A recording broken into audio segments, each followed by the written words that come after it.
আপনারা জানেন যে সুপ্রিম কোর্টের আমাদের লার্নেড মহসিন রশিদ, আমাদের সিনিয়র লয়ার, তিনি এইটা জানতে চেয়েছেন যে দেশের প্রধানমন্ত্রী যে পদত্যাগ করেছেন, আমি সেই নথি দেখতে চাই। Yes. আজ পর্যন্ত সেই নথি দেখাতে পারেনি এবং রাষ্ট্রপতি পরবর্তী সময় তিনি বলেছেন যে আমার কাছে কোনো পদত্যাগ পত্র দেওয়া হয়নি, অন্য কাছে দেওয়া হয়েছে কিনা আমি জানি না। বাংলাদেশের জুডিশিয়ারি একটা রায় দিয়েছে যে রায়টা মিথ্যা, কিন্তু মজার ব্যাপার হচ্ছে যাদের নাম আমি আপনাকে পড়ে শোনালাম, এটা তো কোনো দরকার ছিল না, তো কেন পড়ে শোনালাম সেটার তো একটা নিশ্চয় কারণ আছে। কারণ প্রথম যেই দুজন বিজ্ঞ বিচারপতির নাম বললাম, বিচারপতি ওবায়দুল হাসান এবং বিচারপতি এনায়েতুর রহমান, তারা ওই সময় ছিলেন ক্যান্টনমেন্টে। এখন আপনি বলুন ক্যান্টনমেন্ট থেকে ওনারা রায় দিলেন কিভাবে, এবং ওনারা যে ক্যান্টনমেন্টে সেটা আমরা কিভাবে জানলাম? সেটা আমরা জানলাম হচ্ছে আইএসপিআর যে লিস্টটা প্রকাশ করেছে, সেখানে আমরা জানতে পারলাম 5 তারিখের পর থেকে ওনারা আপনার ওই ক্যান্টনমেন্টেই ছিলেন। আমি যুক্তির খাতিরে ধরে নিলাম তারা অনলাইনে হিয়ারিং করেছেন। অনলাইনে হিয়ারিং হতে পারে, হয়েছে। ওই অনলাইনে যে হিয়ারিং করলেন, এই অ্যাটর্নি জেনারেল আসাদুজ্জামানকে নিয়োগ দিল কে? আর ওই সময় আইনমন্ত্রী হলোই বা কিভাবে? মানে হাউ ডিড দ্যাট হ্যাপেন? কে নিয়োগ দিল? নিয়োগটা দিল কে? আমরা তো এটা জানি না। আপনি বুঝতে পারছেন ব্যাপারটা? আচ্ছা, ধরে নিলাম সেটাও হয়েছে, আমি যুক্তির খাতিরে তাও ধরে নিলাম। এখন আমার কোশ্চেন হচ্ছে যে আপনি রায়ের ভিতরে বলছেন যে প্রধানমন্ত্রী পদত্যাগ করেছেন, তাহলে কি হলো? একটা মিথ্যা দিয়ে, একটা যেটা জীবনে ঘটেইনি সেটা দিয়ে একটা সরকার গঠিত করে দেওয়া হলো, তার মানে সরকারটাই ভুয়া। একদম। তো আমাদের সামনে কিন্তু একটা নজির আছে, যেটাকে আমরা ইংরেজিতে বলি প্রেসিডেন্ট। আমি জানি না আপনার এটা আপনার পড়ার কথা না, যেহেতু আপনি ওই এরিয়ার ছাত্রী না, তবে যারা আইনের ছাত্রছাত্রী তাদের অনেকেরই পড়া থাকবে পঞ্চম সংশোধনীর রায়, সেটা হচ্ছে 5th অ্যামেন্ডমেন্টে যে রায়টা হয়েছে। সাবরিনা, আপনাকে সংক্ষেপে বলি। 5th অ্যামেন্ডমেন্টটা হয়েছিল আপনার একটা সিনেমা হলের মামলা নিয়ে, বুঝছেন? সিনেমা হলের নাম হচ্ছে মুন সিনেমা হল। জাহাঙ্গীর ভাই, মুন সিনেমা হল তো মনে আছে নিশ্চয়ই আপনার? জি। ওই মুন সিনেমা হলকে দখল করেছিল, মানে সরকার এটাকে অ্যাকোয়ার করে নিয়েছিল 1976 সালে। জিয়া রহমান তখন সামরিক প্রশাসক, 77 সালে মনে হয়, বা জিয়া রহমান সামরিক প্রশাসক ছিল আর কি। ধন্যবাদ। অনেক বছর ওই সময়ই আপনার ওই মুন সিনেমা হলের যে মালিক মনে আনোয়ার সাহেব, তিনি মনে হয় মামলা করে রিট পিটিশন করেছিলেন যে আমার এই হল কেন সরকার অ্যাকোয়ার করবে, এটা আমার সম্পত্তি। অনেক বছর মামলা চলার পরে আদালত রায় দিয়েছে যে যেহেতু মোশতাক, সায়েম এবং জিয়া রহমান এদের 3 জনের শাসন ক্ষমতাই ছিল অবৈধ, ফলে তারা এই যে অ্যাকোয়ার করেছে মুন সিনেমা হল, এটাও অবৈধ। ফলে ওই লোককে পরবর্তী সময় কিন্তু 100 কোটি টাকা দিয়ে দেওয়া হয়েছিল। আমি জানি না যে আপনি জানেন কিনা, 100 কোটি টাকা সে ভদ্রলোক পেয়েছিল। 99,99,000 কত টাকা যাবে আমার মনে আছে, চেকটা সেখানে তখন প্রতিবেদন হয়েছিল। তা আমাদের দেশে কিন্তু এই নজিরটা আছে যে এইভাবে যদি অবৈধ ক্ষমতা দখল করেন, তাহলে আজ হোক কাল হোক, দশকের পর দশক পরে হোক, ক্ষমতা কিন্তু অবৈধ হয়ে যাবে। যেমন এরশাদের শাসনামল, এটা 7ম সংশোধনী বাতিলের মাধ্যমে সেখানেও এরশাদের শাসনামলকে অবৈধ ঘোষণা করা হয়েছে। এখন আমি থার্ড পোর্শনে আসি। থার্ড পোর্শনটা হচ্ছে এমন যে কিছু রাস্তার টোকাই, যেমন হান্নান মাসুদ, তারপরে এই যে সার্জিস, হাসনাত, এরা হঠাৎ করে অতর্কিতে হামলা চালালো 12ই অগাস্ট দুপুরবেলা, সকালের দিকে সুপ্রিম কোর্টে। তারা সেখানে প্রায় 2-3 হাজার ছেলেপেলেকে নিয়ে বসলো। তারা বলল যে বিচারপতি ওবায়দুল হাসান শাহিনকে পদত্যাগ করতে হবে বেলা 1টার মধ্যে, না বেলা 2টার মধ্যে, এবং সন্ধ্যা 6টার মধ্যে বিচারপতি রিফাতকে প্রধান বিচারপতি বানাইতে হবে। এটা কে বললো? এটা হান্নান মাসুদ বলল। আমার কাছে এগুলো সমস্ত কিছুর ভিডিও ফুটেজ আছে, এখন আপনি নিজে খুঁজলেও পাবেন। তো আপনি এখন আমাকে বলেন, বিচারপতি পদত্যাগ করবে এই নির্দেশ দিয়েছিল রাস্তার টোকাইরা? ওরা কি প্রশাসন? ওরা কি সুপ্রিম জুডিশিয়াল বডি? আমাদের তো একটা নিয়ম কানুন আছে যে একটা বিচারপতি নিয়োগ দেওয়ার নিয়ম আছে, বিচারপতির পদত্যাগের নিয়ম আছে, আছে না?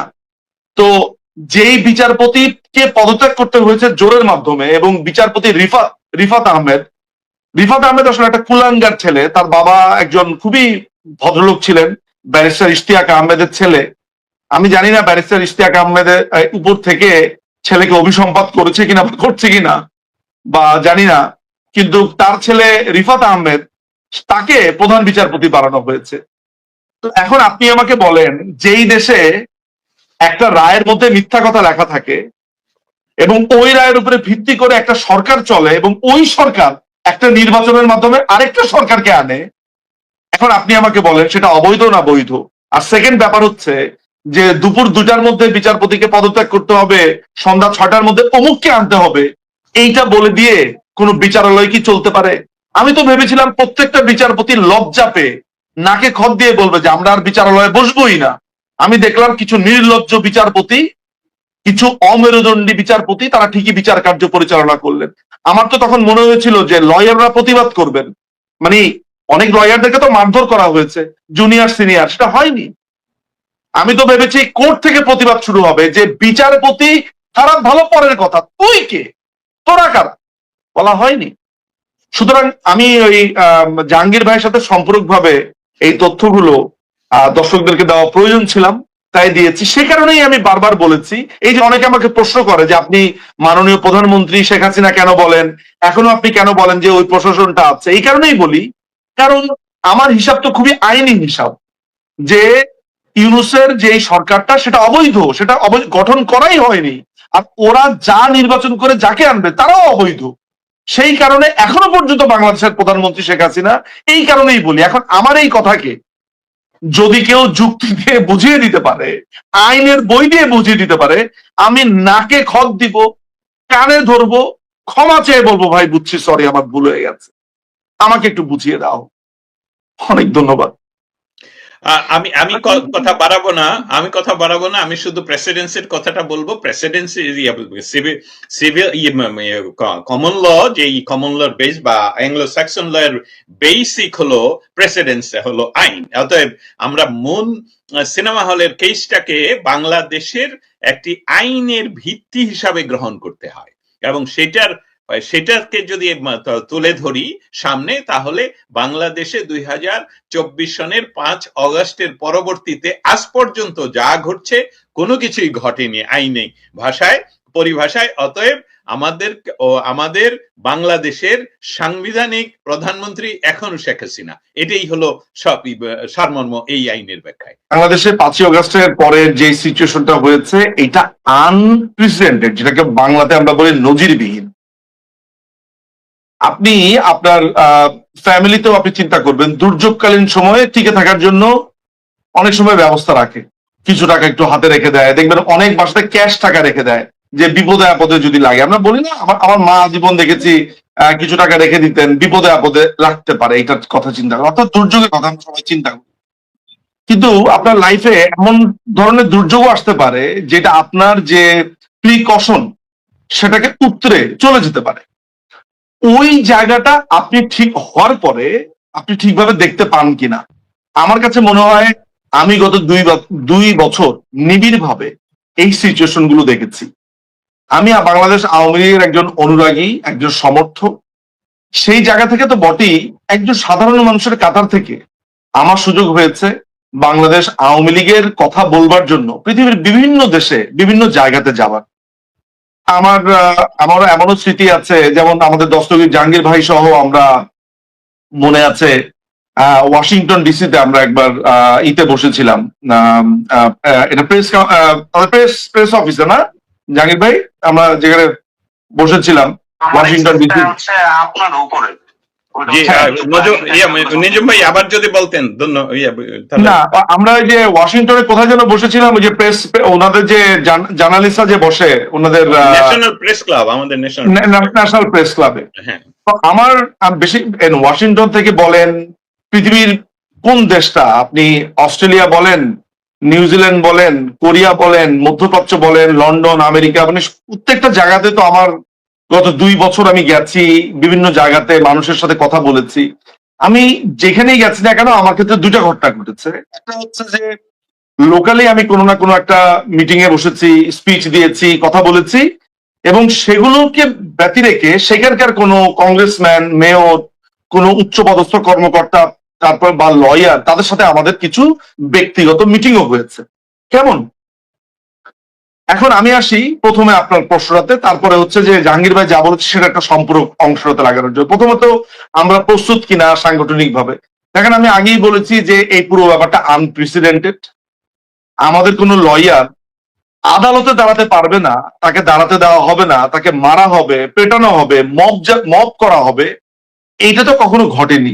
এর আগেও বাংলাদেশ আওয়ামী লীগ ক্ষমতা থেকে চলে গেছে, কিন্তু আমরা আদালতে দাঁড়াতে পেরেছি। এবার কিন্তু আমাদেরকে আদালতে আমাদের লয়াররা আসতেই পারেনি। এখনো পর্যন্ত আমাদের সিনিয়র অনেক লয়াররা আদালতে আসতেই পারছে না, আসলেই তাদের উপরে অত্যাচার হচ্ছে, নিগৃহীত হচ্ছে, বাড়িঘর পুড়িয়ে দেওয়া হচ্ছে, তাই না? ফলে আপনাকে সিচুয়েশনটা বিবেচনা করে আপনাকে মাথায় রাখতে হবে। এখন আপনি যদি ধরেন অভিযোগটা এইভাবে আসে যে আমরা এখনো সংগঠিত হতে পারলাম না, আচ্ছা আমরা এরকম একটা আনপ্রেসিডেন্টেড অবস্থাতে এখন যদি আপনি লক্ষ্য করেন, আমরা রিট পিটিশন করেছি এই সরকারের এগেনস্টে, সরি আওয়ামী লীগের ব্যানের এগেনস্টে। আমরা ইউনূসের বিরুদ্ধে মামলা হয়েছে, বিভিন্ন মানুষ মামলা করেছে, হামে মৃত্যু নিয়ে মামলা হয়েছে, নানান রকমের হয়েছে।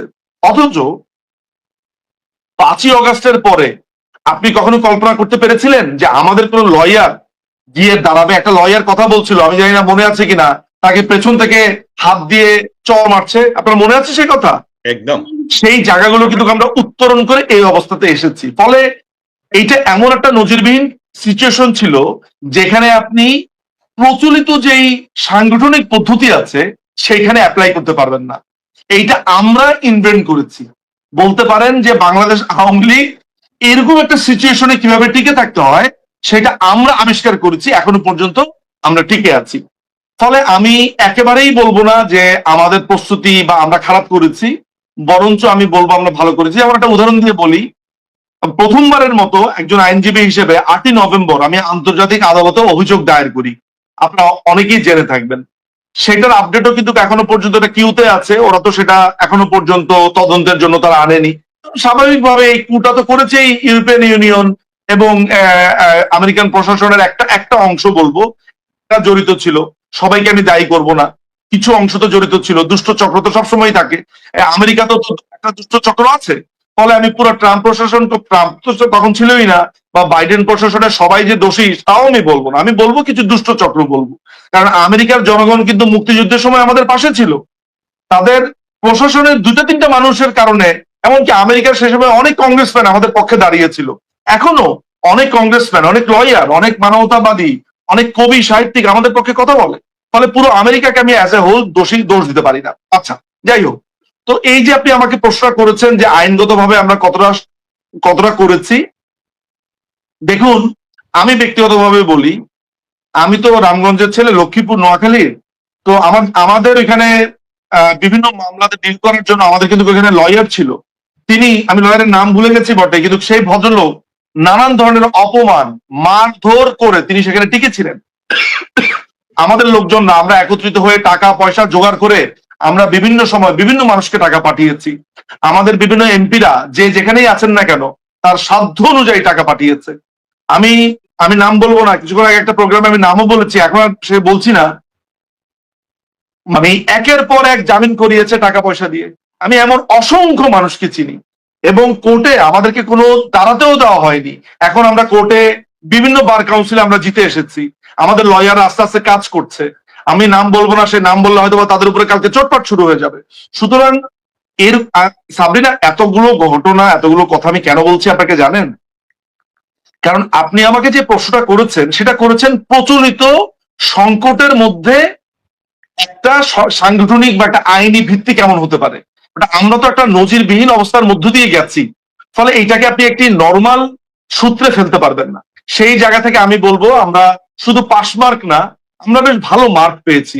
100-তে মার্ক দিতে বললে আমি বলবো 77 থেকে 82-র মধ্যে আমি নাম্বার পেয়েছি। হ্যাঁ, আমাদের ভালো করবার সুযোগ তো এভরিডে থাকে, বেস্ট যিনি তারও ভালো করার সুযোগ থাকে, বেস্টের থেকে বেস্ট হওয়ার। ফলে এটার একটা ব্যাপার আছে। আর আপনি এর আগে জাহাঙ্গীর ভাইকে যে প্রশ্নটা করেছেন আন্তর্জাতিক ভাবে, সেইটা জায়গাতে আমি একটু আপনাকে 2 পয়সা যোগ করতে পারি। সাম্প্রতিক সময় আমি ইউরোপিয়ান ইউনিয়নে একটি কনফারেন্সে গেছি, আপনি জানি না লক্ষ্য করেছেন কিনা। সেখানে আমাদের একটা মানবাধিকার বিষয়ক একটা প্রোগ্রাম হয়েছে ইউরোপিয়ান ইউনিয়নে। আমি ওই সময় একটা স্পিচ দেওয়ার সৌভাগ্য আমার হয়েছে। এই ছাড়াও আমি অস্ট্রেলিয়া বলেন, আমেরিকা বলেন, কানাডা বলেন, মানে সারা পৃথিবীর বিভিন্ন জায়গাতে, ইংল্যান্ড বলেন, এরকম বিভিন্ন বড় বড় ব্যক্তিদের কাছে গেছি যারা প্রশাসনের সাথে আছে, সরকারের সাথে আছে।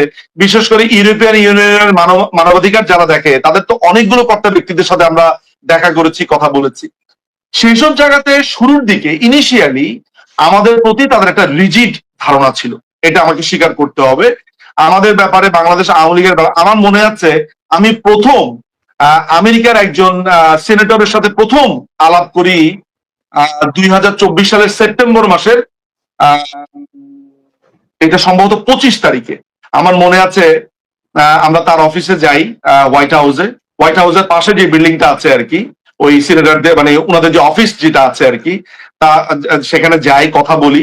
এবং তিনি প্রথমে তো একটু আড়ষ্ট ছিল, বললো যে তোমরাও তো একসময় এমন করেছো, এই ধরনের কথাবার্তা আমাদের কানে এসেছে। যখন আমরা তাদেরকে দেখালাম নৃশংসতার চিত্র, আমার মনে আছে যে সেই ভদ্রলোক মানে তার চোখের কোণাতে আমি একটু পানি চিকচিক করতে দেখেছি, মানে এত বিভৎস দৃশ্য উনি মনে হয় ওনার জীবনে দেখে নাই।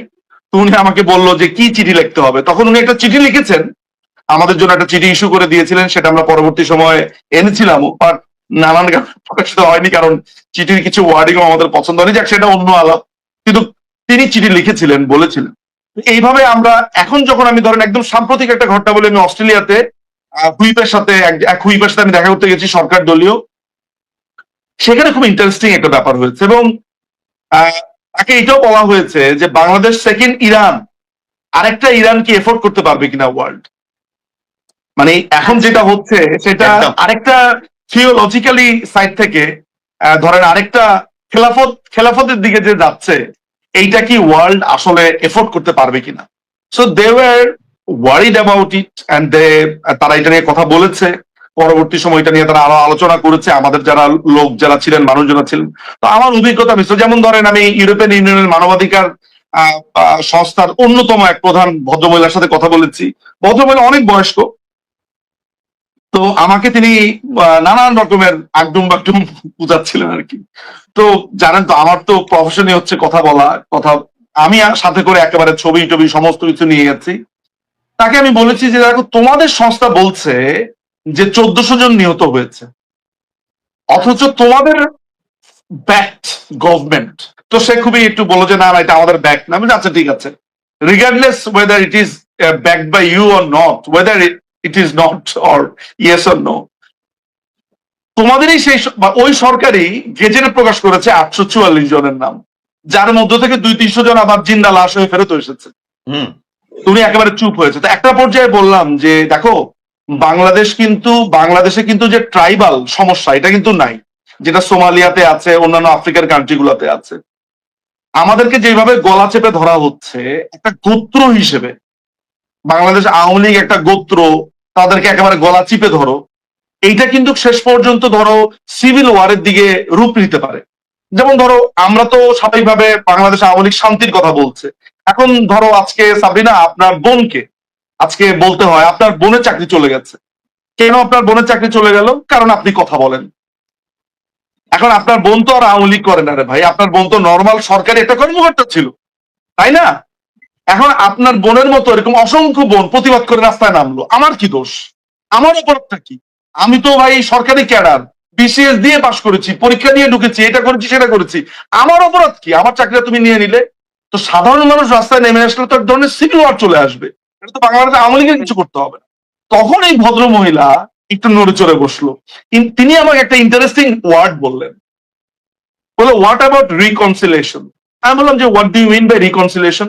বলে যে like South Africa confession and truth commission. আমি বললাম যে what do you mean by confession? বলে ধরো তোমরা কিছু তোমরা যেই অন্যায়গুলো তোমরা মনে করো হয়েছে সেটা স্বীকার করলে, তারপরে ট্রুথ কমিশন হলো, এই সেই হলো। আমি বললাম তো তাহলে সবার আগে ইউনুসকে ট্রুথ কমিশনে আসতে হবে, সবার আগে ইউনুসকে আসতে হবে, এই হত্যাকাণ্ডের দায় তার, সে বলেছে মেটিকুলাস ডিজাইন। আমি তাকে সাথে সাথে বের করে ভিডিও দেখিয়েছি, একটা ওয়ার্ড আর সে বলেনি, একটা ওয়ার্ড আর বলেনি, বলার তো নাই তারা কিছু।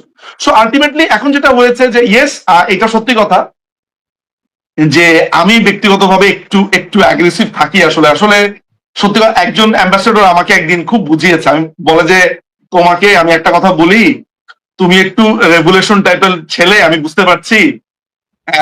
দেখো, তোমরা তো একটা গরিব কান্ট্রি, তোমাকে বাস্তবতাটা স্বীকার করে নিতে হবে ওয়েস্টের কাছে। মাথা নত করে কথা না বললে তোমরা এগোতে পারবা না। আমি বুঝি তোমার কথা, যে তুমি গিয়ে ওদের সাথে গণতন্ত্রের হিসাব তুমি ওকে দিবা কেন, আমাকে এনে দিবা কেন? তো বিশ্বাস করেন, সেই অ্যাম্বাসেডরের নাম শুনলে আপনি একটু অবাক হবেন। আমাদের প্রাক্তন এক অ্যাম্বাসেডর, এক প্রখ্যাত দেশেরই, তিনি আমাকে আলাদাভাবে ডেকে বলেছেন যে আমি বুঝি তোমার কষ্টটা। কারণ উনি তখন আমাকে বলছিলেন যে আমেরিকার কাছে তোমাদেরকে একটু নথি স্বীকার করতে হবে। তখন আমি বলছি ভাই, তো উনি তখন বলেছে যে দেখো, মানে উনি আমাকে বাস্তবতাটা বুঝালেন। তো আলটিমেটলি ব্যাপার যেটা হয়েছে, যে আমি তো যদিও এই এই এই বিভিন্ন দেশে বিভিন্ন কর্তা ব্যক্তিদের সাথে যাই, দেখা করি, বলি, এটা রিগার্ডলেস অফ আওয়ামী লীগ এবং বিএনপি, আমি এটা বাদ দিই।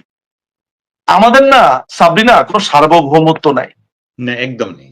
এই যে সভরেন্টির কথা বলি, এটা আমার থেকে আরো ভালো হারে হারে টের পাবে আমাদের দস্তগীর জাহাঙ্গীর ভাই, কারণ উনি তো এই আগুনের মধ্যেই বসে আছেন। একদম। আমাদের তো সভরেন্টি নাই। আমরা বলি সভরেন্টি নাই।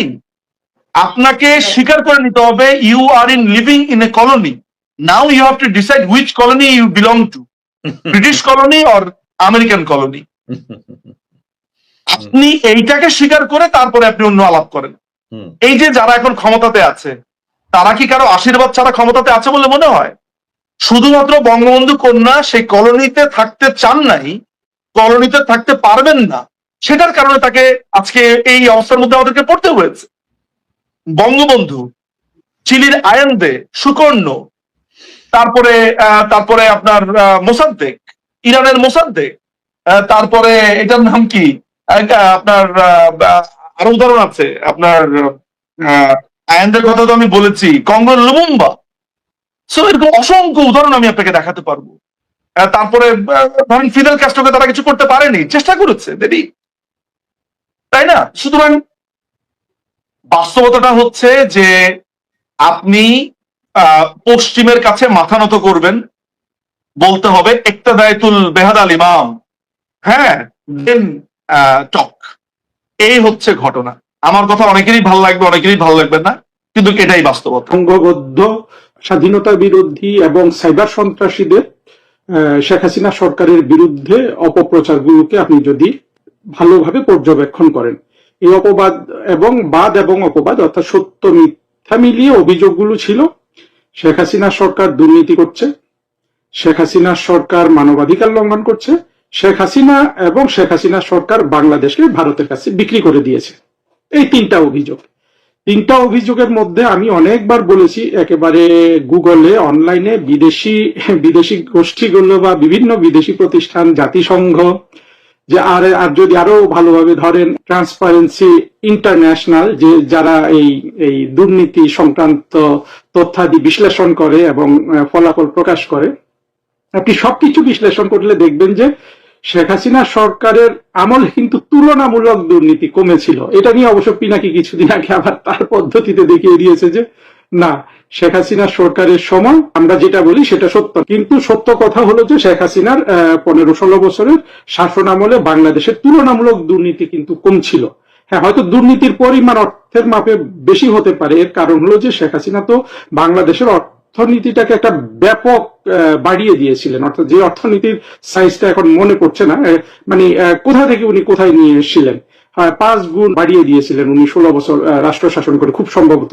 অর্থাৎ আমাদের যে জিডিপি, যেটা গ্রস ডোমেস্টিক প্রোডাক্ট। তো এইরকম একটা অবস্থায় দুর্নীতির আপেক্ষিক মাত্রা কমলেও দুর্নীতির টাকার পরিমাণ হয়তো বেড়েছিল। কিন্তু শেখ হাসিনা সরকারের সাফল্য এটা যে তিনি আপেক্ষিক মাত্রা কমিয়েছিলেন, কিন্তু অপপ্রচারটা এমন ভাবে চলেছিল যে এইটাই বুঝি সবচেয়ে দুর্নীতিগ্রস্ত সরকার ছিল বাংলাদেশের। তারপর শেখ হাসিনা সরকারের বিরুদ্ধে 2 নম্বর অভিযোগ ছিল যে গুম খুন এইসব তারা করছে। এইটা একটা অভিযোগ ছিল যে মানবাধিকার লঙ্ঘন করে শেষ করে দিচ্ছে। অথচ আমরা যদি সকল ডেটা বিশ্লেষণ করি, দেখব যে আসলে শেখ হাসিনা বলুন, আওয়ামী লীগের বিরুদ্ধে যত ধরনের মানবাধিকার লঙ্ঘন করা হয়েছে, আওয়ামী লীগকে কেন্দ্র করে, সেই 1975 সালে বঙ্গবন্ধুর সপরিবার হত্যাকাণ্ড থেকে শুরু করে 21শে আগস্টের গ্রেনেড হামলা, কিংবা 2001 সালের আওয়ামী লীগ এবং সংখ্যালঘু নিধন, কিংবা এই 24-এর জঙ্গি উত্থানের পরে আবার আওয়ামী লীগ এবং সংখ্যালঘু নিধন, এগুলোর তুলনায় আসলে শেখ হাসিনা সরকারের যেসব গুম খুন যা যত আপনি অপবাদের, সেটা আসলে সংখ্যায় অনেক কম ছিল। আরেকটা অপবাদ যেটা আমি পরিপূর্ণভাবে অস্বীকার করি এবং আমি পৃথিবীর যে কোনো জায়গায় এটা প্রমাণ করে দিতে সক্ষম যে ভারত এবং বাংলাদেশের মধ্যে যে সমস্যাগুলি বিদ্যমান, এটা পৃথিবীর যে কোনো দুটি পাশাপাশি দেশের ক্ষেত্রে বিদ্যমান, কম বা বেশি। সেই জিনিসগুলোকে কেন্দ্র করে বারবার বলা হচ্ছিল যে শেখ হাসিনা বাংলাদেশকে ভারতের কাছে বিক্রি করে দিয়েছিলেন। এটা অবশ্য অনেকে এটাকে গুরুত্ব দিতে চান না, আমি কিন্তু ব্যাপারটাকে গুরুত্ব দিই। আমি মনে করি যে এইটা বলে বলে কিন্তু বাংলাদেশের একটা বড় অংশের মানুষের মগজ ধোলাই করা হয়েছে। এর মধ্যে কিছু লোক আছে তারা মগজ ধোলাই ছাড়াই এটাকে উদ্দেশ্যমূলক ভাবে ব্যবহার করে, আবার অনেক নিরীহ মানুষ আছে যাদের মগজ ধোলাই করা হয়েছে। এটা এতবার বলা হয়েছে যে সবাই ভাবে যে না, কিভাবে না কোথাও ভারতের কাছে বাংলাদেশ বিক্রি করে দিয়েছে। সেগুলা ওই যে বলে যে সীমানায় হত্যা হয়, তারপরে পানি দেয় না, পরে বাংলাদেশের ভিতর দিয়ে ভারতের মাল সামানা পরিবহন করা হয়, অস্ত্রগুলা বারুদ পরিবহন করা হয়, নানান এখানে প্রচার অপপ্রচার মিলে অনেক জিনিস আছে। এবং শেখ হাসিনা নিজেও বা উনি এবং উনার সরকার কখনো ভারত থেকে যেসব সুবিধা উনি নিতেন সেগুলো বর্ণনা করেন নাই। সেগুলো আমরা কিছু শুধু তার সরকারের পতনের পর ইউনূসের আমলে আমরা জানতে পারলাম, যখন ভারত তার ভেতর দিয়ে আমাদের ট্রান্সশিপমেন্টটা বন্ধ করে দিল, যেটাতে বশির এই দস্যু ইউনূসের বাণিজ্য উপদেষ্টা বশির নিজে স্বীকার করেছিল এতে বাংলাদেশের বছরে 2 থেকে 2.5 কোটি টাকা খরচ হচ্ছে, মানে ক্ষতি হচ্ছে। এবং বাংলাদেশের তো এখন রপ্তানি অনেক, আসলে আমাদের এত ভিডিও করা দরকার, বক্তব্যগুলো আমি করব ধীরে ধীরে আপনাদের সহযোগিতা পেলে। বাণিজ্যিক ভিত্তিতে এই ভিডিও করি না, কারণ বাণিজ্যিক ভিত্তিতে ভিডিও করলে সবার দিকে তাকাতে হয়।